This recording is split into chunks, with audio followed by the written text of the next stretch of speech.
Segunda Guerra Mundial fue la más devastadora de la historia, pero también la más surrealista.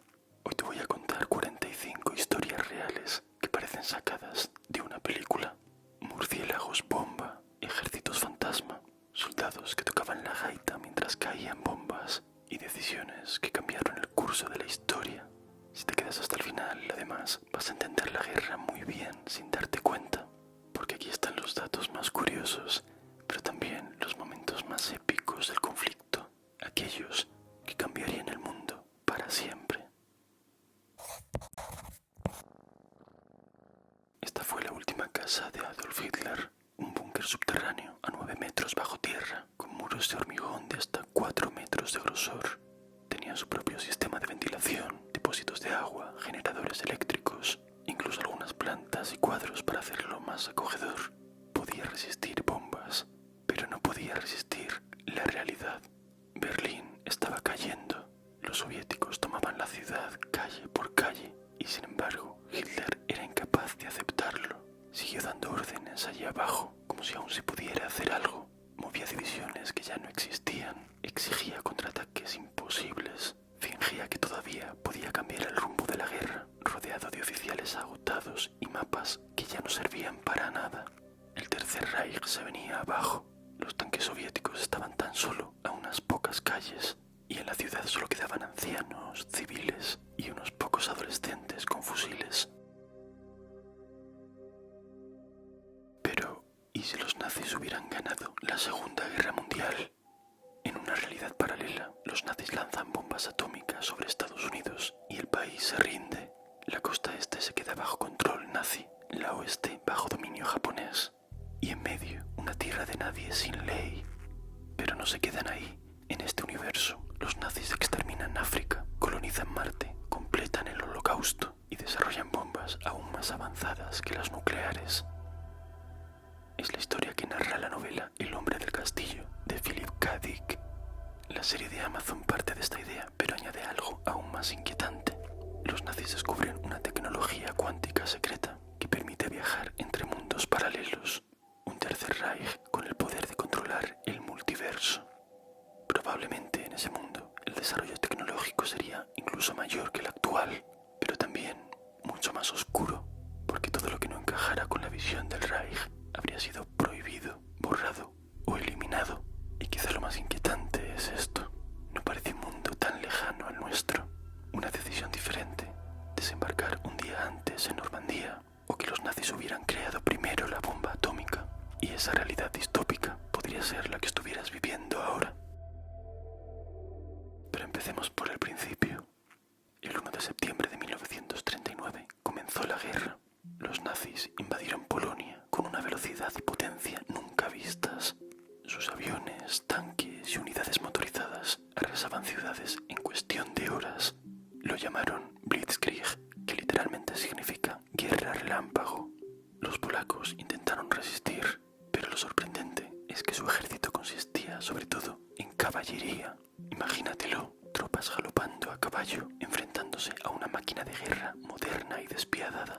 Muchos dicen que cargaron con lanzas contra los tanques Panzer alemanes. Probablemente no llegaron a tanto, pero tampoco podían detenerlos. Los nazis les llevaban décadas de ventaja. Además, durante toda la guerra, los nazis tenían un as en la manga, una máquina tan compleja que creían imposible de descifrar. La llamaban Enigma. Lo que no sabían es que esa máquina acabaría inspirando los primeros ordenadores.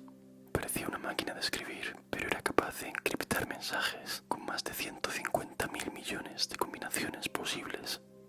Cada día los nazis enviaban miles de mensajes secretos con ella, cada uno con un código diferente, y cada medianoche los cambiaban. Nadie podía descifrarlos, hasta que apareció un matemático británico con una idea que cambiaría el mundo.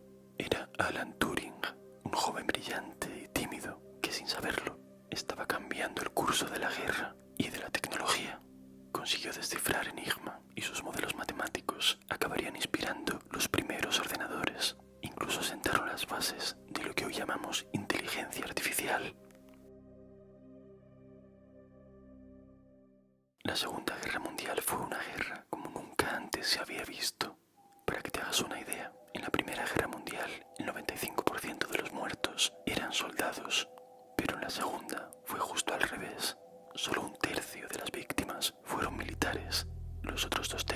eran civiles. Bombardeos masivos sobre ciudades, hambrunas, represalias, masacres y el holocausto. La guerra ya no se libraba solo en los frentes, se había inventado la guerra total. La humanidad, como siempre, progresando. La cantidad de bombas que se lanzaron durante la Segunda Guerra Mundial fue astronómica. Solamente los aliados lanzaron unos 2,7 millones de toneladas de bombas sobre Europa. Sumando todos los frentes y bandos, se pudieron lanzar tranquilamente unos 25 millones de bombas como mínimo. Lo más espeluznante es que entre el 10 y el 15% de todas ellas nunca llegaron a detonarse y siguen enterradas, por lo que podrían explotar en cualquier momento. En Alemania, por ejemplo, se descubren cada año 5.500 bombas en obras y excavaciones. ¿Te imaginas lo que debe de ser estar combatiendo en medio de una guerra? Este dato lo ilustra muy bien. Una encuesta entre las tropas estadounidenses durante y después de la Segunda Guerra Mundial reveló que una cuarta parte de los soldados se había orinado y una octava parte se había defecado encima durante un combate. Pero entre quienes estuvieron en combates especialmente intensos, la cifra subía todavía más. La mitad sido pis y uno de cada 4, pues eso, number 2. Los pobrecitos se cagaban encima. ¿Sabes qué es esto?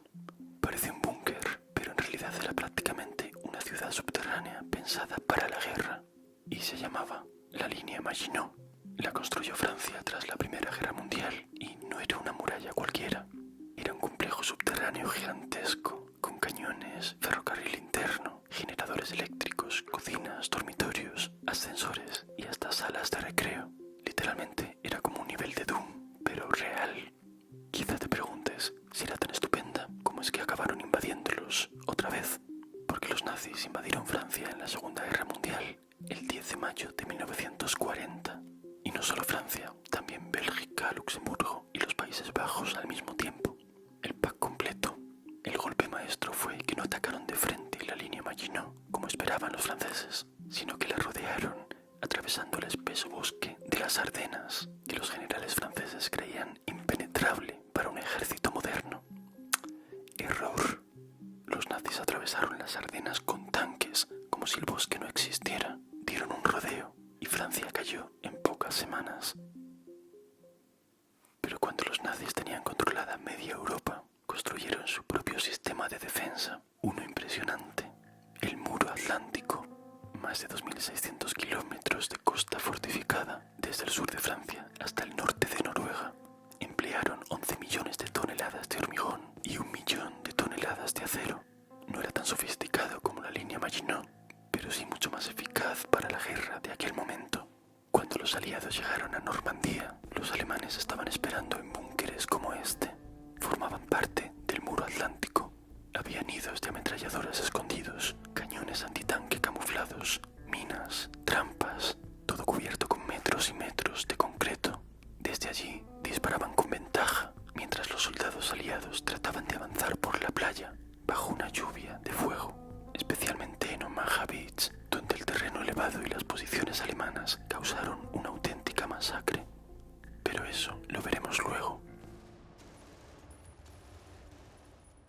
Cuando Hitler visitó París en junio de 1940, poco después de la rendición de Francia, los franceses cortaron los cables del ascensor de la Torre Eiffel para que el dictador tuviera que subir a pie los 1720 peldaños si quería disfrutar de las vistas. Nunca llegó a subir a lo más alto de la torre. ¿Y si te dijera que una de las armas más poderosas contra Hitler era invisible? En 1940, Alemania ya había arrasado media Europa. Solo quedaba Reino Unido. Hitler quería invadir Inglaterra, pero tenía un problema. Es una isla. Y la flota británica siempre ha sido legendaria, así que decidió atacar desde el aire. Comenzó la batalla de Inglaterra. Oleadas de cazas y bombarderos cruzaban el Canal de la Mancha cada día, dispuestos a aplastar a la RAF. Los británicos tenían menos aviones, menos pilotos, pero tenían algo nuevo, una tecnología recién estrenada que permitía detectar a los aviones enemigos antes de que fueran visibles. El radar. Gracias a una red de antenas secretas colocadas a lo largo de la costa, los británicos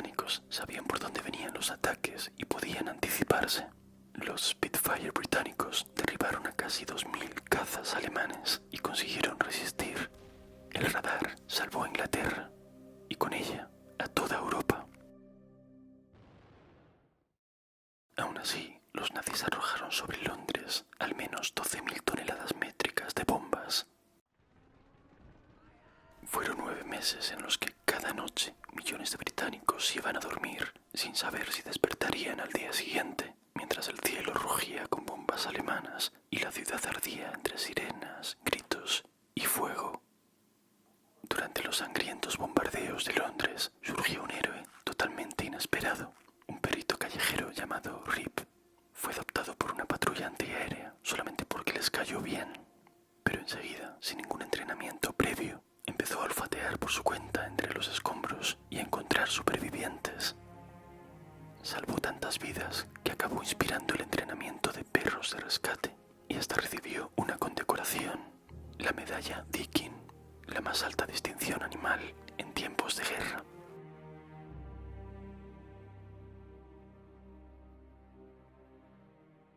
Imagina morir congelado en medio de un campo helado sin ni siquiera haber disparado una sola bala.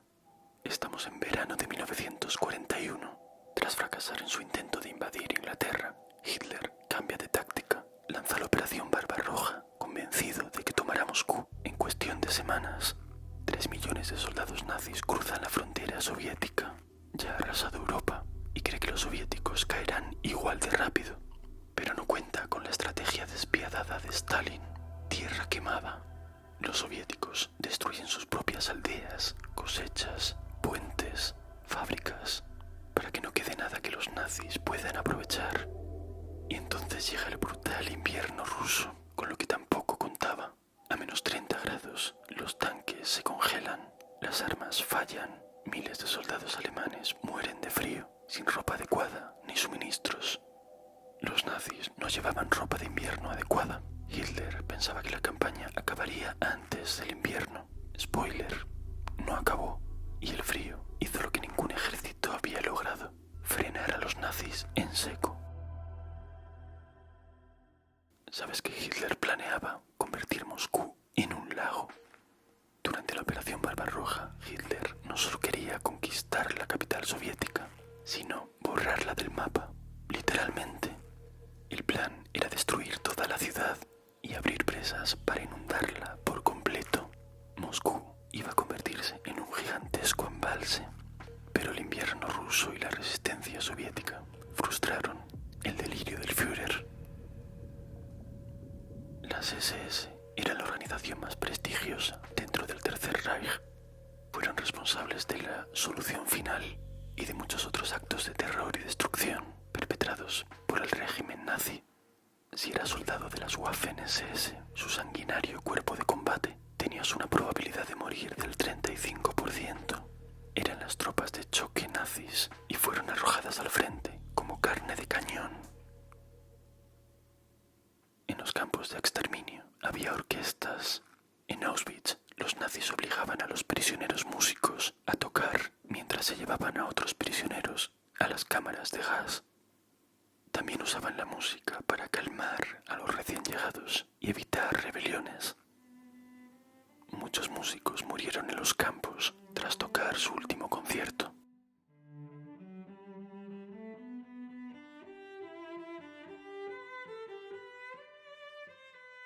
En la Segunda Guerra Mundial se cometieron todo tipo de atrocidades, pero el interrogador nazi más efectivo de todos no cometió ninguna. Hans Scharf era un crack de la interrogación con un estilo muy peculiar. En vez de recurrir a la tortura y al castigo físico, era amable y civilizado y prefería conversar tranquilamente con el prisionero y hacerse su amigo. Incluso se iba de paseo con ellos por los bosques cercanos y no les preguntaba directamente sobre los secretos militares que pretendía averiguar. Confiaba en que el prisionero, después de haber estado aislado tanto tiempo, le acabaría contando cosas poco a poco en sus conversaciones, por iniciativa propia. Era tan eficaz que después de la guerra, el ejército de Estados Unidos lo invitó a dar conferencias e incluso incorporaron algunas de sus técnicas de interrogación. Pero vayamos a otro momento clave de la guerra. Imagínate que eres un soldado novato, de guardia, en una base en medio del Pacífico. Estás frente a un radar medio dormido y de pronto decenas de puntitos aparecen en la pantalla. Puntitos igual a aviones y vienen directos. Pero cuando avisas a tus superiores te dicen pasa nada, que deben de ser de los nuestros. No lo eran. El 7 de diciembre de 1941, una flota japonesa con 6 portaaviones se acerca en silencio a Hawái. Desde ellos despejan más de 350 aviones y cuando llegan a Pearl Harbor, ¡pum! Explosiones por todas partes, aviones en llamas, acorazados hundiéndose, más de 2.400 muertos, un desastre. Pero por pura casualidad, los portaaviones americanos no estaban allí ese día. Se salvaron y gracias a eso, Estados Unidos pudo contraatacar. Japón consiguió una victoria rápida, sí, pero lo que también consiguió fue cabrear a los norteamericanos. Y cuando los cabreas, prepárate, porque ese día entraron de lleno en la Segunda Guerra Mundial y eso lo cambiaría todo. ¿Sabes lo monstruosamente grande que es un portaaviones? Son auténticas ciudades flotantes, algunos con capacidad para alojar más de 100 aviones. Pues en la batalla de Midway, otro de los momentos decisivos de la Segunda Guerra Mundial, Japón perdió 4 portaaviones enormes en prácticamente 5 minutos, hundidos por Estados Unidos. En 1941, un soldado raso en Estados Unidos ganaba unos $21 al mes. En 1942, tras su entrada en la guerra, ese salario se elevó a $50, es decir, aproximadamente $1,000 y pico actuales. Y los sargentos ya ganaban unos $96 al mes, algo más de $1,900 actuales, una cifra que tampoco está nada mal si lo comparas con los sueldos civiles de entonces. Esto es lo que comían los soldados estadounidenses durante la Segunda Guerra Mundial cuando estaban en el frente, las llamadas raciones K. Una sola ración contenía el desayuno, comida y cena en paquetes independientes. Incluían cosas como galletas, latas de carne, queso o algo parecido, café instantáneo, chocolate y hasta chicles y cigarrillos. Si te resultan apetecibles, todavía las puedes comprar por internet. El bombardero estadounidense B-24 estaba construido con 1.550.000 piezas diferentes. Fue producido en masa, gracias en parte a Henry Ford, el fabricante de coches. Sigue siendo el avión militar más producido en toda la historia de Estados Unidos. Según los registros históricos de la Octava Fuerza Aérea de Estados Unidos, para derribar un caza alemán hacía falta emplear una media de 12.700 disparos. El ejército soviético fue probablemente el más letal para sus propios soldados. La URSS perdió entre 8 y 11 millones de combatientes. En proporción, un soldado soviético tenía muchas más probabilidades de morir que uno estadounidense. De la generación de hombres nacidos en 1923, el 80% murió en combate. Tenían 18 años cuando comenzó la invasión nazi. Fueron los primeros en ser reclutados y los primeros en caer. Algunos estiman que la esperanza de vida de un soldado soviético estaba en torno a las 24 horas. Durante la Segunda Guerra Mundial hubo un escuadrón soviético muy temido que se ganó un apodo muy peculiar, las Brujas de la Noche. Estaba formado solo por mujeres. Volaban por la noche en aviones de entrenamiento de madera, sin apenas armamento ni protección, y planeaban en silencio antes de arrojar sus bombas. Los alemanes decían que sus motores sonaban como escobas volando y que era imposible cazarlas. Durante la Segunda Guerra Mundial, más de 500 pilotos soviéticos utilizaron una táctica desesperada conocida como Taran. Cuando se quedaban sin munición, embestían directamente a los aviones alemanes como último recurso. Aún más sobrecogedor es lo que hacían los kamikazes japoneses. Ellos no improvisaban, estaban entrenados para morir. Su misión era estrellarse contra barcos aliados en el Pacífico. Unos 3.800 kamikazes murieron de esta manera. Solo 1 de cada 10 alcanzaba su objetivo, pero consiguieron hundir 34 barcos enemigos durante la guerra. ¿Sabes que un solo francotirador soviético mató a más de 200 soldados nazis en una sola batalla? Se llamaba Vasily Zaitsev y se convirtió en una leyenda durante la batalla más sangrienta de toda la historia, Stalingrado. Los nazis avanzaban metro a metro entre ruinas y escombros, pero los soviéticos no se rendían. Stalin había ordenado que nadie podía retroceder. Cualquier retirada era castigada con la muerte. En medio de ese infierno, Zaitsev, según algunas fuentes, abatió a 242 enemigos, entre ellos 11 francotiradores alemanes. Le tenían tanto miedo que los nazis enviaron a uno de sus mejores tiradores, solo para eliminarlo. Imagínatelos, escondidos en edificios en ruinas, buscando el más mínimo movimiento a través de la mira, sabiendo que el primero que parpadee muere. Parece de película, y lo fue. Enemigo a las puertas de 2001, muy entretenida. Pero la realidad fue mucho más cruel. 2 millones de personas morirían en Stalingrado. Fue la primera gran derrota de las tropas alemanas durante la guerra. Unos 6 millones de judíos fueron asesinados por los nazis durante el Holocausto, sobre todo en Polonia y en la Unión Soviética. Pero voy a contarte una historia con final feliz.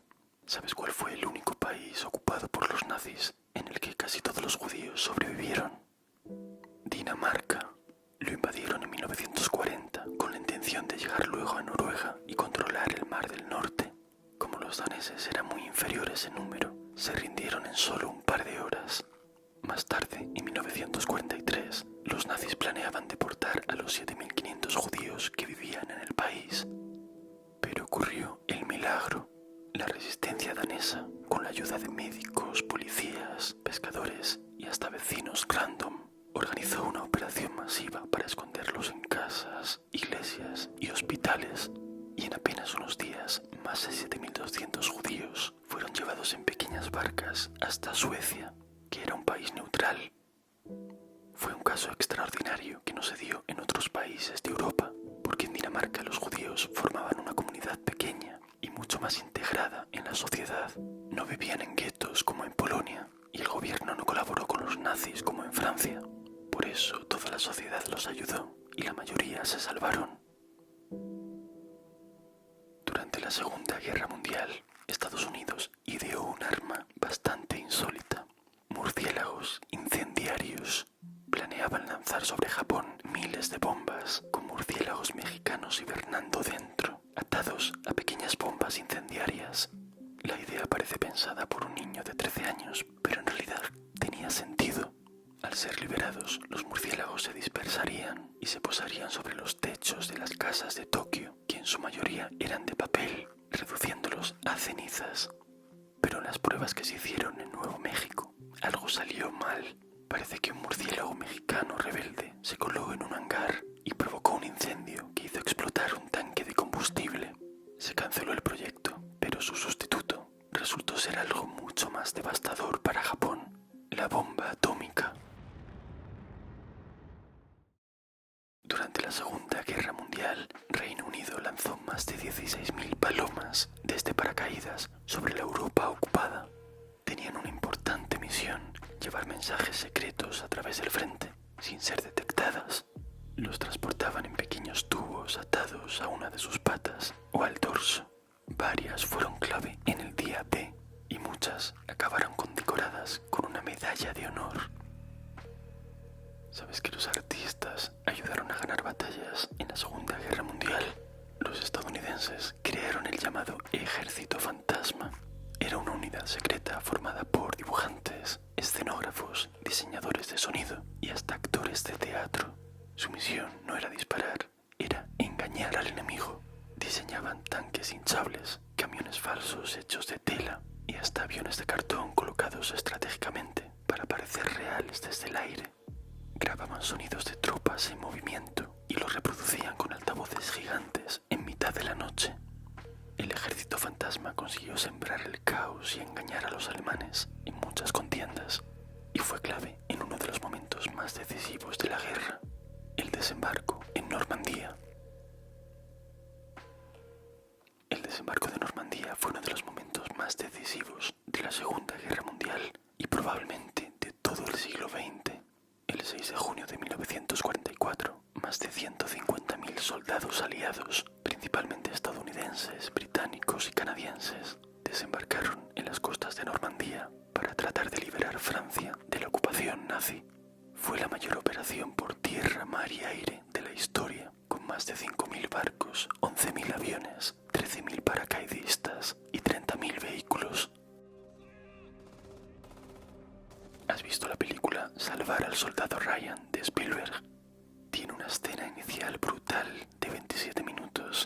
se recrea el desembarco en la playa de Omaha el 6 de junio de 1944, el llamado Día D. Para muchos es la mejor representación de una guerra en el cine. Los efectos especiales son excelentes para la época, el año 98, y recrean incluso heridas de ametralladora o amputaciones, y el uso de la cámara en mano hace que sientas en primera persona el horror y el caos de la batalla. El realismo es tan extremo que muchos veteranos de la Segunda Guerra Mundial que vieron la película salieron llorando del cine o no pudieron ni siquiera terminarla.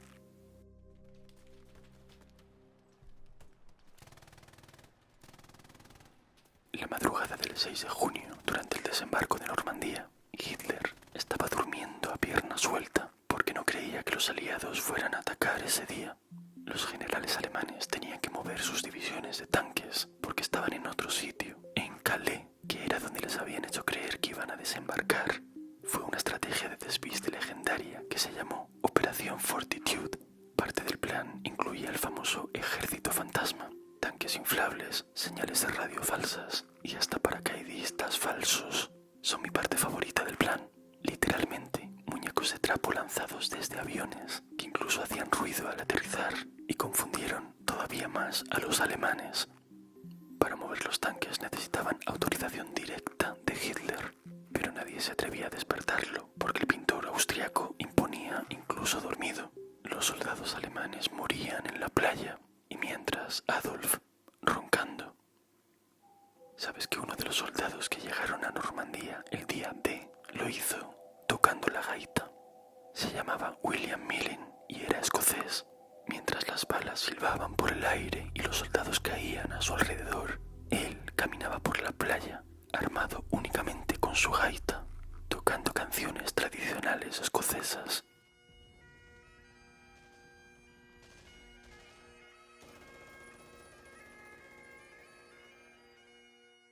En agosto de 1945, 3 meses después de la caída de Berlín, Estados Unidos lanzó 2 bombas atómicas sobre Hiroshima y Nagasaki. En cuestión de segundos murieron decenas de miles de personas. El calor era tan brutal que en algunos lugares solo quedaron sombras humanas impresas en las paredes. Y sin embargo, hubo alguien que sobrevivió a ambas explosiones.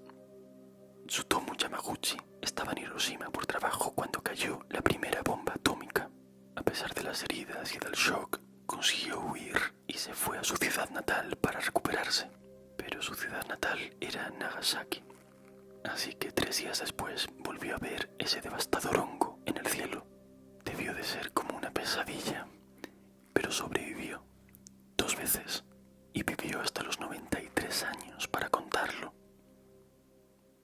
Japón estuvo a punto de utilizar un arma absolutamente letal contra Estados Unidos. Pulgas. Parece de broma, pero no lo es. En 1940, el ejército imperial japonés había bombardeado la ciudad china de Ningbo con bombas de cerámica llenas de pulgas infectadas con la peste bubónica. Fue una de las muchas atrocidades cometidas por la llamada Unidad 731 japonesa, una de las divisiones más inhumanas de toda la Segunda Guerra Mundial. Y mira que había competencia. Llevaron a cabo horribles pruebas en humanos vivos, como disecciones sin anestesia, amputaciones y reimplantaciones en otras partes del cuerpo, exposición a enfermedades como el cólera o el ántrax, congelaciones, en fin, las mayores burradas que se te puedan ocurrir. Y en 1945, cuando Japón estaba ya casi perdida, planearon lanzar bombas de pulgas infectadas contra ciudades de la costa oeste de Estados Unidos, utilizando submarinos e hidroaviones. Lo llamaron Operación Cerezos en Flor. Muy bonito el nombre. Pero no dio tiempo. El ataque quedó cancelado con la rendición de Japón el 15 de agosto, tras la caída de la bomba atómica. Lo más perturbador es que los miembros de la Unidad 731 nunca fueron juzgados. Estados Unidos negoció su inmunidad a cambio de los datos científicos obtenidos. Les perdonaron todo para quedarse con el resultado de sus investigaciones espeluznantes, por si a ellos les venía bien. Rendirse era algo impensable para los japoneses. En el Bushido, el código de los samuráis, se valoraba más la muerte honorable que la rendición. Esa mentalidad se mantuvo en la guerra. Piensa en los pilotos kamikaze que antes comentamos, o en las llamadas cargas Banzai, ataques desesperados a pecho descubierto, como en la batalla de Iwo Jima, que ya sabían que no podían ganar. Por eso fue un shock nacional cuando el 15 de agosto, tras las bombas atómicas de Hiroshima y Nagasaki, Japón se rindió incondicionalmente. El emperador Hirohito ni siquiera dijo la palabra rendición. No estaba en su vocabulario. Dijo, debemos soportar lo insoportable. Era su forma de decir que había que rendirse, aunque doliese más que la propia muerte. ¿Sabes que Japón y Rusia siguen técnicamente en guerra? Se enfrentaron en el último mes de la Segunda Guerra Mundial, que también ya son ganas, y fue porque Rusia había invadido las Islas Kuriles, que eran de Japón, pero nunca llegaron a firmar un tratado de paz después de la guerra. Así que, aunque no se disparan, oficialmente el conflicto sigue abierto. Más de 25.000 miembros de las SS trabajaron en los campos de exterminio nazis. ¿Sabes cuántos acabaron rindiendo cuentas ante la justicia? Solo unos 250, ni el 1%. El resto vivió su vida tranquilamente, en libertad. Igual hasta pusieron en su currículum de LinkedIn, expertos en recursos humanos.